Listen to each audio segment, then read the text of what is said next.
आगे देखो, एक था डबल सोल्ट, एक डबल सोल्ट है। एक क्वेश्चन यहीं से बनता है कि एक तो कॉम्प्लेक्स कंपाउंड क्या था और एक डबल सोल्ट क्या होता है। बहुत सिंपल तरीके से इसको देखो। डबल सोल्ट क्या होता है कि ऐसा कोई सोल्ट या कंपाउंड जो सिंपल आयन से बनता है, सिंपल आयन से। क्योंकि कॉम्प्लेक्स कंपाउंड जो था वो तो किससे बन रहा था, स्टेबल से, और ये किससे बनेगा, सिंपल से। तो सोल्ट, डबल सोल्ट जो है, जैसे पोटास एलम, अरे नाम सुना है ना, फिटकरी। हाँ sir, potash K2SO4 Al2SO4 whole thrice 24S2, रोज को भगाने में काम आता है सर। ये अब इसको क्या करेंगे, जैसे डबल सोल्ट जो होगा उसमें आयोनिक बॉन्ड होगा। कौन सा बॉन्ड होगा, आयोनिक। तो आयोनिक बॉन्ड होगा तब इसको पोटास एलन या फिटकरी, नॉर्मल भाषा में क्या बोलो, फिटकरी। तो इसको पानी में डालेंगे ना तो ये टूट जाएगा। अरे K+SO4 -2 Al+SO4 -2, ऐसे ये पूरे का पूरा टूट जाएगा। हरी बात समझ। और टूटने के बाद ये सब के सब क्या बन गए, सिंपल आयन। अरे क्या बन गए, सिंपल आयन। एक बात बताओ, सिंपल आयन बन गए तो अपन तो सबका टेस्ट कर सकते हैं इसमें, क्योंकि टेस्ट केवल किसका होता है, सिंपल आयन। तो इसमें सारे के सारे सिंपल आयन बन रहे हैं। हरी बात समझे, इसलिए अपन इसका टेस्ट कर सकते हैं। एक बात और सुनो, जैसे फिटकड़ी को पानी में डालते हैं तो फिटकड़ी को पानी में डालने के कारण कुछ चीजें देखना, उसमें पानी में जितनी भी गंदगी होती है ना वो सारी की सारी साफ हो जाती है, नीचे बैठ गई। वो बात सुनो कैसे हुआ। ये पानी जैसे मान, तो इसके अंदर मैंने क्या मिला दिया, ये फिटकरी मिला दी। अब ये वाटर जो है इसके अंदर जितनी भी इम्प्योरिटीज है, इम्प्योरिटीज वो सारी की सारी क्या होती है, नेगेटिव होती है। कैसी होती है, नेगेटिव। तो इसमें पॉजिटिव आयन भी तो है ना भाई। अब नेगेटिव और पॉजिटिव मिलेंगे, कोगुलेशन हो जाएगा। कोगुलेशन का मतलब थक्का बढ़ना, तो वो सारे का सारा नीचे जमा हो जाएगा। कोगुलेट हो गया ये ऐसे नीचे जम जाएगा। हाँ कोगुलेट, कोगुलेट ये सरफेस केमिस्ट्री में आएगा तुम्हारे, ठीक है।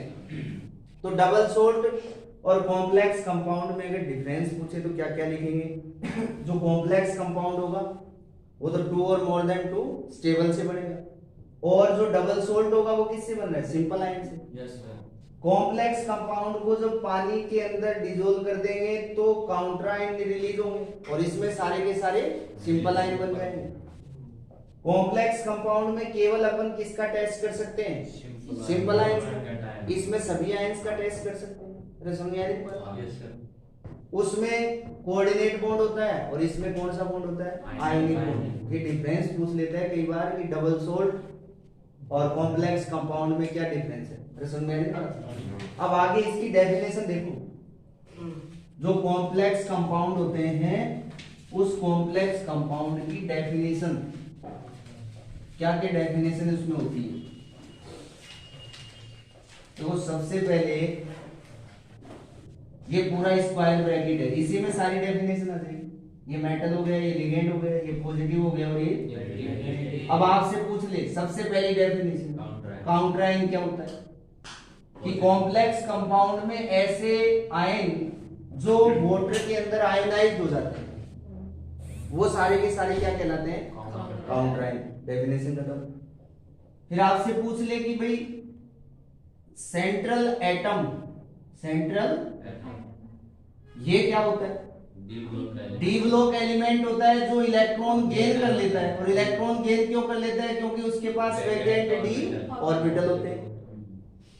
फिर मैंने कहा कि लिगेंड कौन होता है, इलेक्ट्रॉन दो इलेक्ट्रॉन। ऐसा कोई एटम, कोई या कोई ग्रुप जो क्या करे, इलेक्ट्रॉन डोनेट करे, वो क्या कहलाता है, लिगेंड। फिर मैंने कहा कि भाई कोऑर्डिनेट बॉन्ड क्या होता है, तो मेटल और लिगेंड के बीच में जो बॉन्ड बन गया उसको क्या बोल देंगे अपन, कोऑर्डिनेट बॉन्ड। क्या बोल देंगे? Coordinate bond. अब एक बात और सुनो, ये स्क्वायर ब्रैकेट है, ये तो इस स्क्वायर ब्रैकेट में एक तो मेटल और एक लिगेंड है, दो ही तो है। इन दोनों को एक साथ क्या बोलेंगे अपन, मतलब इतने को क्या बोलेंगे? तो इसको बोलते हैं कोऑर्डिनेशन एंटिटी। कोऑर्डिनेशन एंटिटी, ये क्वेश्चन आ जाता है। क्या होता है कि किसी कॉम्प्लेक्स कंपाउंड में जो स्क्वायर ब्रैकेट होता है, उस स्क्वायर ब्रैकेट के अंदर जो मेटल और लिगेंड होते हैं, उन दोनों को कंबाइंड रूप से क्या बोलेंगे? कॉम्प्लेक्स या कोऑर्डिनेट एंटिटी। अरे समझ में आ रही बात?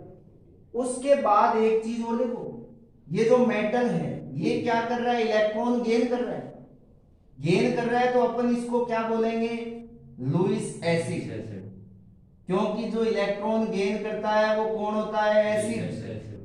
और यहां ये इलेक्ट्रॉन डोनेट कर रहा है तो अपन इसको क्या बोलेंगे? Lewis base. अरे बात समझ में आ रही है? फिर एक बात और सुनो, ये जो मेटल होता है, इस मेटल का ऑक्सीडेशन नंबर क्या होता है? वेरिएबल तो होता है, लेकिन ऑक्सीडेशन नंबर की डेफिनेशन क्या बोलेंगे अपन? भाई मैंने अभी ये कहा, जैसे देखो K3 FeCN6, ये X है, इसका X मैं कैलकुलेट कर रहा हूं तो नेट चार्ज ही तो आ रहा है ना, नेट चार्ज ही तो है। जैसे +1 × 3 + x -1 × 6, काट पीट के क्या बचा? x - 3x = +3। तो net charge on the central atom in the complex compound is known as oxidation number. और एक बात और याद रख लेना, जो ऑक्सीडेशन नंबर है उसी को अपन प्राइमरी वैलेंसी बोलते हैं। कौन सी? Primary valency. हरी बात सुनने। और यहां जो लिगेंड है, ये लिगेंड क्या करता है? रे कौन से बॉन्ड बनाता है? Coordinate bond. तो कोऑर्डिनेट बॉन्ड कितने बना रहा है? Total number of coordinate bond, total number of coordinate. ये जो है इसको अपन क्या बोलेंगे? Secondary valency. ये बात भी याद रखना। प्राइमरी वैलेंसी तो क्या होगी? Oxidation number. ऑक्सीडेशन नंबर होता क्या? Net charge on the central atom.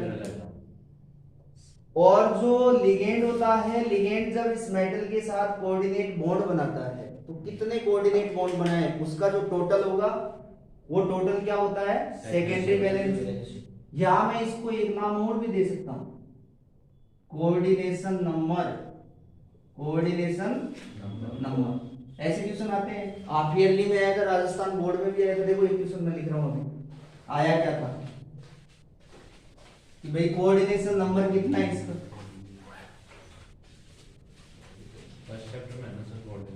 वो सॉलिड स्टेट से रिलेटेड है। जैसे यही मान लो फिलहाल CN6। अब आपसे पूछ लिया कि भाई इसमें कोऑर्डिनेशन नंबर कितना है, या इसकी जगह सिंपल सा ले लो फिलहाल ये NH3, इसमें कोऑर्डिनेशन नंबर कितना है? 6 है। आरी बात समझे? अब इसकी जगह जैसे ये लिगेंड की बात अपने चल रही है, इस लिगेंड में एक नाम आ रहा है बार बार, डोनर एटम। तो डोनर एटम अपने को पता कैसे चलेगा कि भाई डोनर एटम कितने हैं? एक डोनर एटम एक कोऑर्डिनेट बॉन्ड बनाएगा। अरे बस एक डोनर एटम एक कोऑर्डिनेट बॉन्ड। मान लो कोई लिगेंड है, उसमें डोनर एटम कितने हैं? 2 हैं, तो वो कितने कोऑर्डिनेट बॉन्ड बनाएगा? अरे 2 ही तो बनाएगा, अकेला 2 बनाएगा ना। कैसे? देखो ये NH2 CH2 CH2 NH2, इसमें देखो डोनर एटम का पता कैसे चलेगा? कहीं भी लोन पेयर, कहीं भी नेगेटिव चार्ज हो, क्योंकि नेगेटिव चार्ज वाला भी कौन होगा? डोनर एटम होगा। तो यहां पे लोन पेयर दिख रहे हैं, यहां पे लोन पेयर दिख रहे हैं, तो इसमें डोनर एटम कितने हैं भाई? अरे एक रेडी। तो डोनर एटम कितने हैं? Donor atom 2। तो पता है अपन इसको क्या बोलेंगे? अरे बाइडेंटेड डेंटिसिटी, ये टॉपिक आएगा, denticity, number of donor atom, कि भाई कोई भी लिगेंड होता है उस लिगेंड में डोनर एटम कितने हैं, उसका जो टोटल है वो क्या होगा, डेंटिसिटी, या डेंटिटी भी बोल देते हैं, डेंटिटी एक ही बात है। एक डोनर एटम एक बॉन्ड बनाएगा, अगर किसी लिगेंड में दो डोनर एटम है तो वो कितने बॉन्ड बनाएगा, दो बॉन्ड बनाएगा। इसका नाम क्या होता है, इसको शॉर्ट में EN बोलते हैं इस लिगेंड को। वैसे इसका नाम क्या है, इथाइलिन डाई एमाइन। इस चैप्टर में एमाइन में डबल M लगाना है, ये भी ध्यान रखना, ठीक है। क्या लगाना है, डबल M। इसमें गलती करते हैं औरों में तो नहीं मानते। तो इसमें डोनर आइटम कितने हैं, अरे दो है, अरे दो ही तो है डोनर। तो मुझे किसी भी मेटल के साथ इसको जोड़ना है, जैसे ये कॉपर है, देखो इस कॉपर का ऑक्सीडेशन नंबर कितना है, अरे 4 ही तो है, वो सॉरी 2 ही तो है। और ये बॉन्ड कितने बनाएगा, अरे 4 ही तो बनाएगा। कितने बॉन्ड बनाएगा, 4। और मुझे ये लिगेंड काम में लेना है, यानी EN। इसमें डोनर आइटम कितने हैं भाई, अरे 2। और मेरे को बॉन्ड कितने बनाने हैं, 4। ये अकेला कितने बॉन्ड बना सकता है, 2। तो 4 बॉन्ड बनाने के लिए अपन को क्या काम में लेना है, कितने EN काम में आएंगे, 2 ही तो आएंगे। तो जैसे ये यूं जोड़ सकते हैं इसको, EN ये 2, तो कितने बॉन्ड बन गए, अरे 2 बॉन्ड, 1 2 4 हो गए टोटल बॉन्ड। तो इसका कोऑर्डिनेशन नंबर कितना हुआ, 2। कॉपर EN 2, ये +2। अब इसका कोऑर्डिनेशन नंबर कितना है, अरे 4 ये कोऑर्डिनेशन नंबर है। तो बॉन्ड तो 4 ही बन रहे हैं ना। इसमें डोनर एटम कितना है, एक में 2 है, तो बॉन्ड कितने बना रहे हैं, 4 बना रहे हैं, 4 बना रहे हैं। तो इसमें कोऑर्डिनेशन नंबर टोटल कितना हुआ, 4 हुआ। तो आखिरी में क्वेश्चन आया था वो ये था, देखो सर प्लीज यूं यूज था। कपड़ा, प्लीज यूज कपड़ा। COEN ऐसे था। और इसमें क्वेश्चन कैसे पूछा था कि भाई एक तो इसमें कोऑर्डिनेशन नंबर बताओ, कोऑर्डिनेशन नंबर कितना है। एक इसमें ये बताओ कि इसकी प्राइमरी वैलेंसी कितनी है, ये 2 क्वेश्चन थे। तो सबसे पहले क्या देखना है, प्राइमरी वैलेंसी तो क्या होता है, इस पे ऑक्सीडेशन नंबर। ऑक्सीडेशन नंबर कितना है इसका, अरे 3 ही तो है, अरे X कितना आएगा, 3। तो इसकी प्राइमरी वैलेंसी कितनी है, 3 है।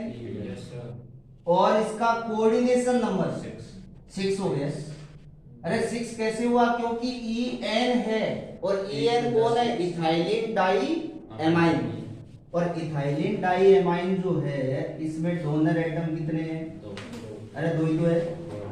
एक में 2 डोनर एटम है, तो टोटल डोनर एटम कितने हो गए, अरे 6 हो गए। तो इसका कोऑर्डिनेशन नंबर भी कितना हो गया, अरे 6 हो गया ना। Yes sir. बात समझ में आ रही है क्या, यस सर। अगली बात देखो, कोऑर्डिनेशन नंबर क्या होता है, ये लिगेंड की डेंसिटी कितनी होती है, कैसे पता चलेगा, तो सीधा से याद रखो, नंबर ऑफ डोनर एटम, ठीक है। एक बात और देखो, types of ligand on the basis of density, ये भी इंपॉर्टेंट सी बात है। एक क्वेश्चन यहां से ही बनता है, छोटे छोटे आएंगे 4 मिनट। देखो types of donor atom, types of donor atom on the basis of density, या डेंसिटी भी लिख सकते हैं, अरे सही है, डेंटिस्ट दांत वाला, हाँ दांत वाला डेंटिस्ट, ठीक है। बात वही है, कितने दांत है इसमें, ठीक है। तो अगर किसी लिगेंड में जैसे मोनोडेंटेड, तो इस मोनोडेंटेड में डोनर एटम कितने होंगे, अरे डोनर एटम इसमें एक ही होगा। जैसे मान लो ये Cl माइनस है, Br माइनस है, OH माइनस है, ये सब के सब क्या है, मोनोडेंटेड। अब एक बात बोले, वो जैसे ये H2 है, इस H2O में ऑक्सीजन पे कितने लोन पेयर दिखाई दे रहे हैं, 2 लोन पेयर, लेकिन डोनर एटम एक ही माना जाएगा। अरे बात समझ में आ रही है ना, क्योंकि जो इलेक्ट्रॉन है वो दोनों इलेक्ट्रॉन कहाँ है, अरे ऑक्सीजन पे, तो डोनर एटम कहाँ पे है, ऑक्सीजन पे, इसलिए